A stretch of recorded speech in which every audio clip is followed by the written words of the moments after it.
Assalamualaikum warahmatullahi wabarakatuh. Saya Jenny Reski dengan NIM 230526 akan mempresentasikan laporan fisika dasar 1 yang berjudul tentang bandul matematis, yaitu F10. Nah, di sini saya akan membahas abstrak pertama-tama, yaitu praktikum yang berjudul bandul matematis dan tujuan memahami cara kerja bandul, memahami percepatan gravitasi pada bandul, memahami hubungan periode getaran dengan panjang tali dan simpangan.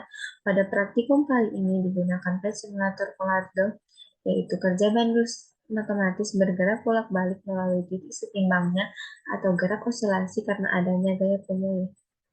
Berdasarkan data yang diperoleh, terdapat faktor yang mempengaruhi bandul matematis, diantaranya panjang tali dan simpangan. Masa tidak mempengaruhi periode bandul matematis karena dalam osilasi bandul terdapat gaya pemulih. Kata kuncinya yaitu bandul matematis, osilasi, gaya pemulih, periode, panjang tali, simpangan, percepatan gravitasi, dan massa. Lalu di sini ada latar belakang. Dalam kehidupan sehari-hari dengan sadar maupun tidak sadar, kita seringkali menjumpai peristiwa yang berkaitan dengan penerapan ilmu fisika. Salah satunya adalah bandul matematis. Dalam hal sederhana, misalnya kita menjumpai penerapan bandul matematis pada taman kanak-kanak seperti taktok, jam dinding, dan timah kecil yang ditahan oleh suatu tali pada tempat pengukuran tanah. Pada taktok mainan ini sering dimainkan ia bergerak saling berbenturan dengan diikat seutas tali yang dalam fisikanya adalah bandul. Ayunan sederhana melakukan eksperimen dengan bandul matematis. Rancangnya sederhana, namun dari kesederhanaan tersebut kita dapat mengamati dan menganalisis berbagai peristiwa fisik seperti percepatan gravitasi bumi dan perubahan energi selama prosesi ayunan matematis sederhana. Untuk membuktikan dan mengetahui masalah di atas, maka akan diadakan praktikum mengenai bandul matematis.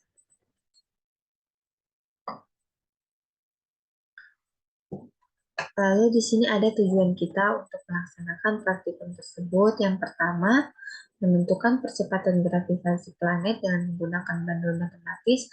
Dan yang kedua, mengamati hubungan antara periode getaran dan panjang tali bandul. Dan yang ketiga, mengamati hubungan antara periode getaran dan simpangan. Lalu yang keempat ada mengamati hubungan antara periode getaran dan panjang tali. Lalu di sini ada permasalahannya.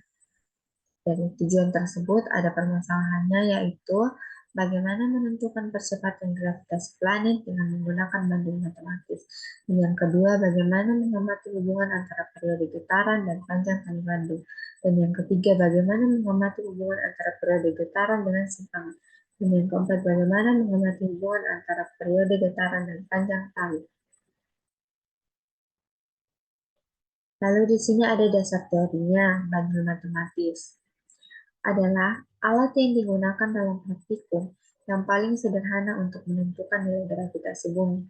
Bandul adalah alat yang tergantung pada tali yang dianggap tidak memiliki massa dan sebuah beban diikat pada ujung bawahnya. Ujung atas tali dikaitkan pada posisi tetap seperti pada posisi paku yang menancap pada dinding. Beban yang digantung bebas tersebut akan bergerak bolak-balik akibat gaya gravitasi bumi. Bandul matematis sederhana memiliki sifat yaitu simpangan tidak boleh terlalu besar. Apabila simpangannya besar, maka gaya yang bekerja tidak boleh lagi berbanding lurus dengan simpangan, sehingga benda dikatakan gerak harmonik. Oleh karena itu, agar berbanding lurus dengan gaya simpangannya harus kecil. Apabila sebuah bandul digantungkan dengan kawat, dan kawat tersebut diberi simpangan kecil, setelah itu dilepaskan, maka bandul tersebut akan berbelok ayun dengan getaran selaras. Di sini akan berlaku persamaan, yaitu F sama dengan 1/2 pi G per L pangkat 1/2. Dan rumus T-nya yaitu periode sama dengan 2 pi L per G pangkat 1/2. Dan di sini dapat kita lihat gambar bandul matematis. Mg ini adalah gaya beratnya, ini adalah Mg sin theta, dan ini T-nya ini periode, L-nya ini panjang tali, lalu di sini ada sudutnya, M-nya ini massanya. Bandul dapat berosilasi melalui titik setimbangnya karena ada gaya pemulih yang berusaha mengembalikan benda ke arah titik setimbangnya. Jika pada suatu sistem besarnya gaya pemulih ini berbanding lurus dengan besar perpindahan dan arahnya berlawanan dengan perpindahan, maka periode tersebut mengalami gerak harmonis sederhana atau gerak bolak-balik yang berlangsung di titik setimbang. Apabila posisi setimbang diganggu, maka benda akan berosilasi atau mengalami getaran. Lalu di sini ada flowchart-nya. Yang pertama-tama itu start, lalu kita membuka file pad simulasi, lalu kita mengatur alat pada pad simulasi, lalu kita mengatur agar ujung bandul tepat berada di tengah, lalu kita memberi simpangan kecil pada bandul dan lepaskan serta usahakan agar ayunan bandul mempunyai lintasan bidang dan tidak berputar. Lalu setelah itu kita mencatat waktunya, lalu kita mengulangi langkah tersebut dengan panjang kawat yang berbeda, lalu kita mencatat hasil perhitungannya, kemudian kita presentasikan, kemudian selesai. Lalu ada alat yang digunakan dalam praktikum, yang pertama yaitu laptop, dan yang kedua ada LinkPad Simulator. Kemudian di sini ada tutorial menggunakan simulasi PAD.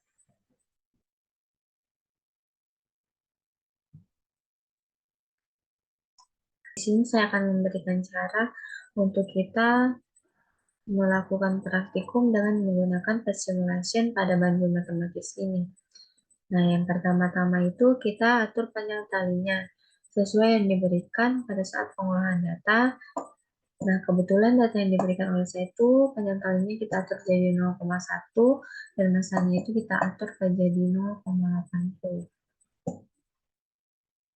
Lalu, jangan lupa kita kasih mode slow dan ini kita tiadakan garisnya lalu kita adakan stop question.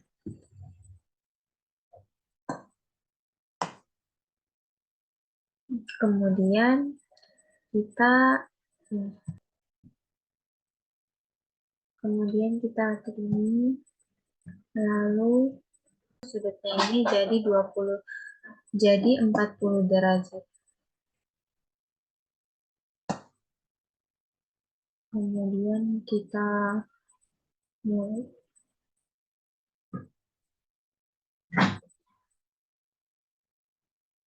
Nah, didapatlah datanya sekian, lalu kita masukkan ke dalam tabelnya.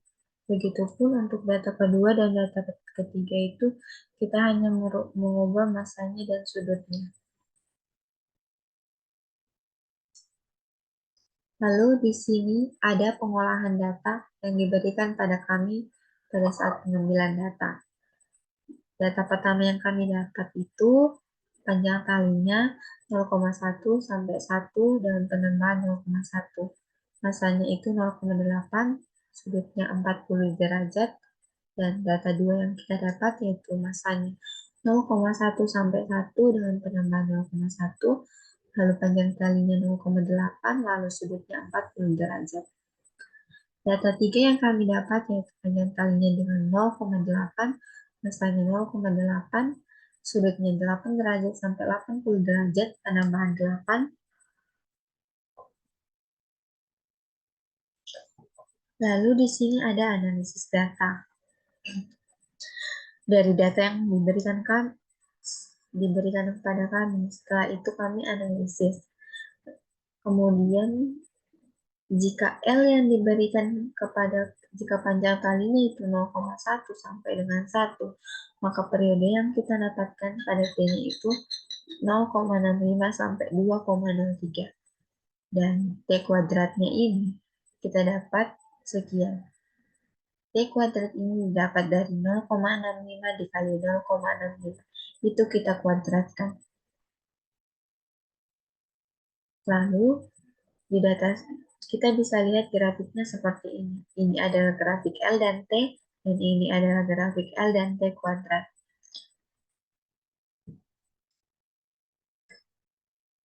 Dan di sini ada data 2. Data 2 itu masa yang diberikan kepada kami 0,1 sampai 1 dengan penambahan 0,1. Lalu didapatlah periodenya yaitu 1,84 semua. Ini berarti bahwa Masanya itu, mau sebesar apapun, dia tidak mempengaruhi suatu periode. Lalu kita dapatkan hubungan grafiknya itu seperti ini. Dia sejajar itu karena hasilnya sama. Lalu di sini ada data 3. Hubungan antara sudut dan periode. Sudut yang diberikan kepada kami yaitu 8 derajat sampai dengan 80 derajat dengan penambahan 8. Ketika kita mencari datanya 8 derajat, maka kita dapatkan periodenya 1,73. Begitupun sampai 80 derajat itu kita dapat periodenya 2,01. Dan didapatlah grafiknya seperti ini. Bisa kita lihat. Lalu di sini ada perhitungan. Setelah kita tadi mencari data-datanya itu, kita melakukan perhitungan. N-nya ini berapa kali kita melakukan percobaan. Kita kan melakukannya percobaannya 10 kali. Kita masukkan X-nya. X-nya itu panjang talinya 0,1 sampai 1. Lalu sesudah itu kita menjumlahkannya ini semua. Inilah didapat jumlahnya 5,5. Kemudian Y-nya 0,4225 sampai 4,1209.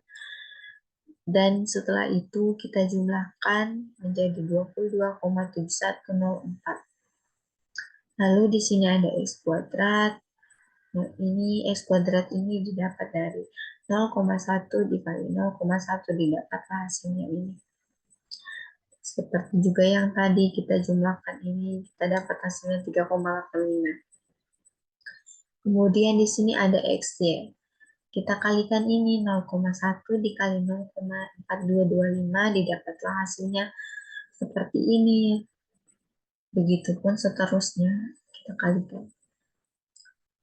Kemudian didapatlah jumlahnya seperti ini ketika kita telah menjumlahkan ini semua. Lalu di sini ada cara perhitungannya. Pertama itu kita mencari rumus A1 sama A0-nya. Beginilah caranya. Ini kita masukkan data-datanya ke dalam perhitungan ini. Setelah didapat hasilnya sekian, lalu maka didapat persamaan yaitu Y sama dengan sekian, sehingga rumus Y-nya itu 4I pangkat 2 per AI. 4 kan I-nya ini 3,14 ya. Jadi kita pertama-tama itu kita kuadratkan ini. 3,14 dikali 3,14 didapatkan 39,4384. Kemudian kita bagi dengan AI-nya. AI-nya itu kita dapat dari sini. Setelah didapat dari hasil perhitungan yang AI di sini. Lalu di sini setelah kita dapat hasilnya, kita menemukannya yaitu 9,5427237 meter per sekon kuadrat. Lalu di sini ada pembahasan. Berdasarkan percobaan yang telah saya lakukan diperoleh pada data 1 grafik 1, dapat diketahui hubungan panjang tali dan periode. Semakin panjang tali bandul, maka semakin lama pula periode atau waktu yang diperoleh. Selanjutnya, pada data 2 grafik 2 dapat diketahui hubungan massa dan periode, bahwa semakin besar massa yang diberikan pada bandul, tidak akan mempengaruhi periodenya. Dan pada tabel 3 data 3 serta grafiknya dapat diketahui bahwa semakin besar simpangan yang diberikan, semakin besar pula periode yang diperoleh. Lalu di sini ada kesimpulan. Dari percobaan yang telah dilakukan dengan menggunakan simulasi PET, kita dapat memahami bahwa yang pertama, panjang tali itu mempengaruhi periode bandul, dan yang kedua, massa itu tidak mempengaruhi periode bandul, dan yang ketiga, sudut simpangan mempengaruhi periode bandul. Lalu di sini ada saran saya ketika kita akan melaksanakan praktikum itu, sebaiknya lebih teliti dalam memperoleh data agar bisa lebih akurat. Dan yang kedua, agar tidak ada kesalahan dalam analisis data, sebaiknya mengecek kembali data. Lalu yang ketiga, saat praktikum sebaiknya melakukan percobaan yang berulang. Nah, sekian presentasi dari saya, kurang dan lebihnya mohon dimaafkan. Terima kasih.